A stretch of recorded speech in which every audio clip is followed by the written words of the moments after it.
Three small limestone caves in the remote northern Yukon hold thousands of Pleistocene animal bones. Among them, a handful carry marks, thin, straight, V-shaped cuts that, if made by stone tools, would place humans in eastern Beringia during the coldest phase of the last ice age, roughly 10,000 years before any widely accepted site in North America. Jacques Cinq-Mars proposed exactly that. For nearly 40 years, the field largely rejected his bones. Then a team reopened the collection, and what they found made the claim much harder to dismiss, but still far from settled.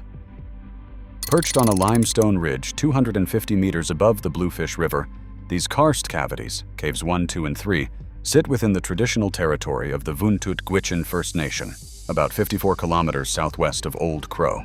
Each chamber is remarkably small, enclosing a volume of just 10 to 30 cubic meters. Between 1977 and 1987, Jacques Cinq-Mars led systematic excavations here for the Archaeological Survey of Canada, uncovering a dense concentration of Ice Age animal remains alongside a modest assemblage of roughly 100 stone artifacts, primarily quartzite flakes.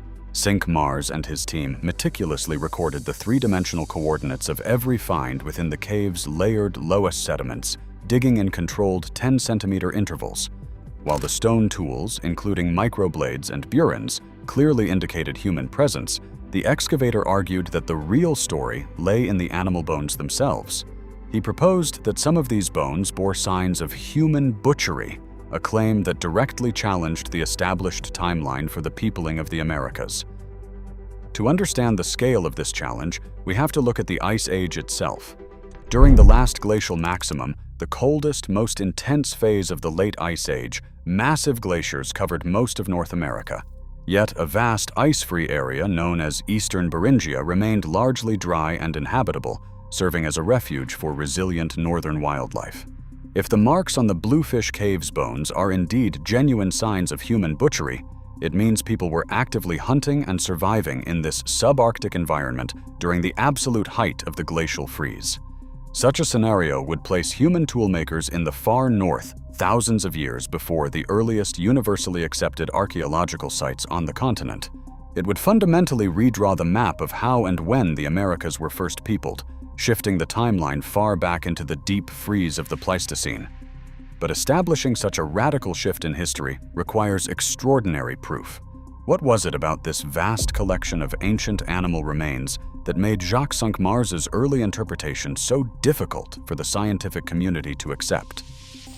For decades, the scientific consensus placed the first secure human footprint in the Americas around 14,000 calibrated years before present, or Cal-BP, a calendar age convention that aligns radiocarbon data with actual solar years. The Bluefish Caves interpretation pointed substantially earlier than this widely accepted benchmark, creating a massive chronological divide. This gap triggered immediate skepticism from geologists and archaeologists alike. Critics questioned whether the microscopic marks on the fossilized bones were actually made by human hands, while also raising concerns about the precision of the original 40-year-old stratigraphic records. In academic circles, saying these bones were rejected for 40 years does not mean every specialist dismissed them out of hand. Instead, the phrase serves as shorthand for a prolonged, unresolved controversy that kept the site outside of mainstream acceptance, leaving the collection isolated until new analytical methods could re-examine the evidence. The central challenge lay in proving that nature alone could not have carved those subtle lines. To evaluate these marks, researchers must first confront the science of taphonomy, the study of what happens to an animal's remains from the moment of death until they are excavated. Bluefish Caves were not pristine, abandoned campsites where human tools lay neatly arranged. Instead, they functioned as active dens and shelters for predators. Over thousands of years, carnivores like wolves, cave lions, and foxes dragged carcasses into the dark chambers, gnawing, scratching, and cracking the bones to reach the marrow. The physical environment of the caves added layers of damage. In Cave 2, acidic root etching from ancient plant growth scarred roughly 70% of the recovered bone surfaces, eating away the fine details of the outer cortex. The collection also shows heavy signs of weathering, sediment abrasion, and trampling. Seasonal freeze-thaw cycles in the subarctic soils caused the ground to shift, producing surface cracks and fractures. Heavy limestone blocks also dislodged regularly from the low cave ceilings, striking the buried bones and leaving impact scars that closely resemble human percussion marks. Rather than a clean, layered floor of human occupation, the deposits formed a highly chaotic, mixed accumulation where natural decay and animal activity dominated. This complex history presents scientists with a difficult problem.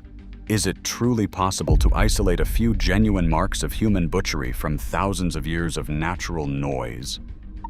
In 2017, researchers Lauriane Bourgeon, Ariane Burke, and Thomas Hyam undertook a systematic reassessment of approximately 36,000 mammal bones recovered from Caves 1 and 2. To isolate genuine human activity from the background noise of carnivore gnawing and root etching, they applied a rigorous sequence of taphonomic, microscopic, and morphometric tests. Instead of relying on simple visual inspection, the team subjected each potential mark to 5 diagnostic questions.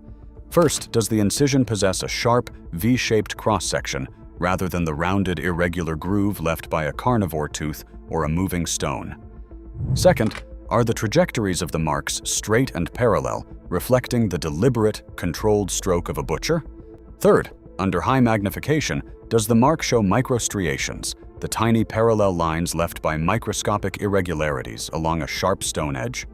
Fourth, do morphometric analyses, which measure the precise shape and dimensions of each mark, match known stone tool damage rather than random sediment scraping? And fifth, does the placement of the mark make anatomical sense for stripping meat or severing tough tendons?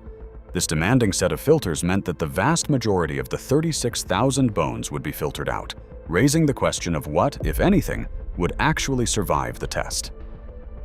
Out of the 36,000 bone fragments analyzed, only 15 specimens met every single diagnostic criterion to be classified as confidently modified by human hands. Another 20 specimens were categorized as probable examples of butchery. Combined, these confidently modified bones represent less than 0.1% of the entire collection.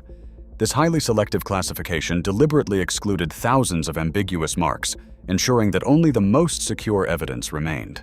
But this extreme rigor introduces a different scientific challenge. Because the confirmed bones are so exceptionally rare, they offer very little data regarding how long people stayed at the caves or how intensively they used them. A handful of cut-marked bones cannot easily distinguish between a brief, overnight stop and a long-term encampment. This leaves researchers with a highly reliable but incredibly small data set. To understand what this small sample actually means for history, scientists had to determine when these events occurred. Could these strongest candidates be dated directly? During the original excavations of Cave 2, Jacques Cinq-Mars recovered a fossilized horse mandible from the basal loess, about 142 centimeters below the excavation datum, the fixed reference point used to establish the specimen's stratigraphic provenience, or its precise three-dimensional position within the sediment layers. On the inner surface of this jaw, directly beneath the molars, researchers identified a series of straight, parallel cuts.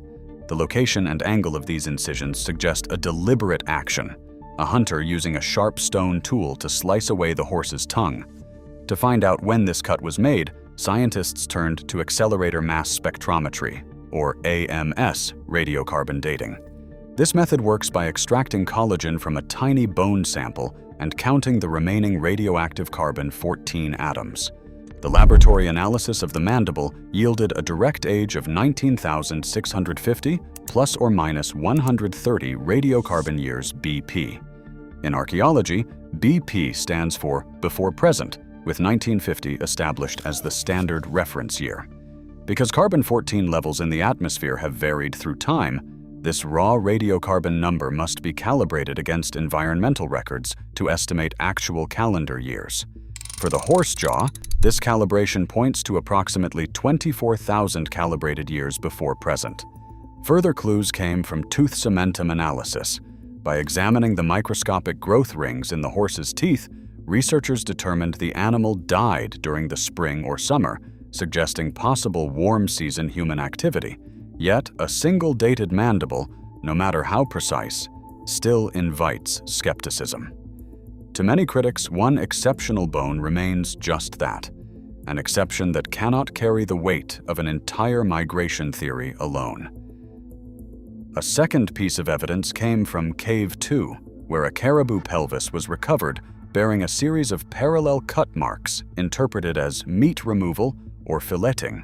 Direct dating of this specimen returned an age of 18,570 plus or minus 110 radiocarbon years, which calibrates to approximately 22,000 years ago. Instead of a single anomalous find, researchers now had a replication story, a sequence of 6 confidently modified bones directly dated across a broad chronological span from roughly 24,000 down to 12,000 calibrated years before present.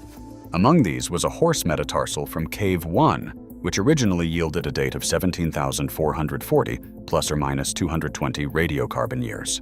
When subjected to rigorous retesting, 2 independent measurements returned closely matching values of 17,660 plus or minus 100 and 17,610 plus or minus 100 radiocarbon years. These tightly clustered results significantly weakened the objection that the collection suffered from isolated dating errors, or that the horse mandible was merely one strange bone with one bad date. Yet, dating a bone does not automatically validate the marks on its surface.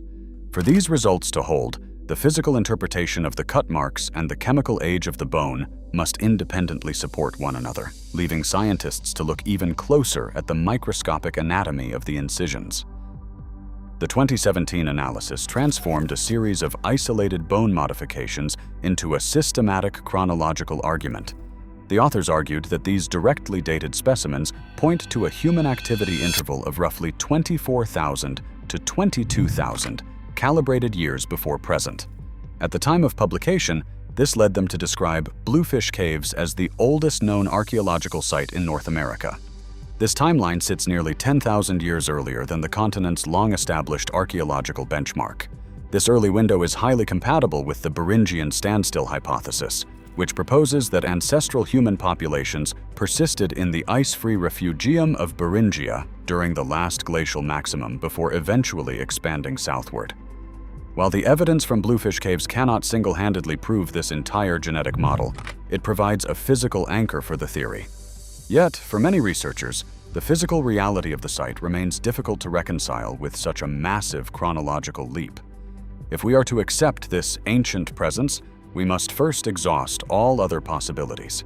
Which natural explanation, if any, can still account for this specific pattern of bone damage? In 2021, researchers re-examined a mammoth bone core and its matching flake from Cave 3. Using high-speed microscopy and refitting analysis, the team determined the flake was struck from the core by intentional human impact. They tested and rejected alternative causes like permafrost or thermal cracking, which failed to reproduce the specific fracture patterns. This mammoth bone material represents a separate category of evidence from the directly dated cuts, pointing specifically to marrow extraction. 2 years later, another study addressed the threat of falling cave debris. Scientists dropped limestone blocks weighing up to 2 kilograms from a height of 3.5 meters onto fresh animal bones. This impact test produced blunt fractures, crushing scars, and irregular pits, damage that looked nothing like the clean V-shaped incisions found on the bluefish fossils. While these experiments do not solve every mystery of the caves, they make natural explanations for the marks increasingly difficult to defend. The physical evidence at Bluefish Caves preserves an exceptionally sparse record.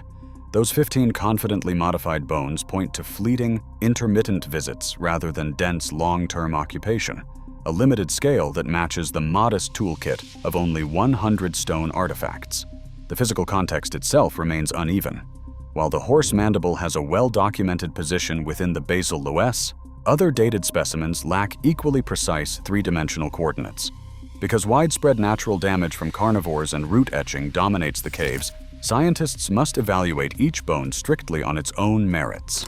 This rigorous specimen-level standard prevents a historic publication era label from becoming an absolute present-day certainty, leaving the exact boundary of human presence in the ancient Yukon quiet and unresolved. In 2019, the University of Kansas Odyssey Archaeological Research Program returned to the Limestone Ridge to gather new evidence.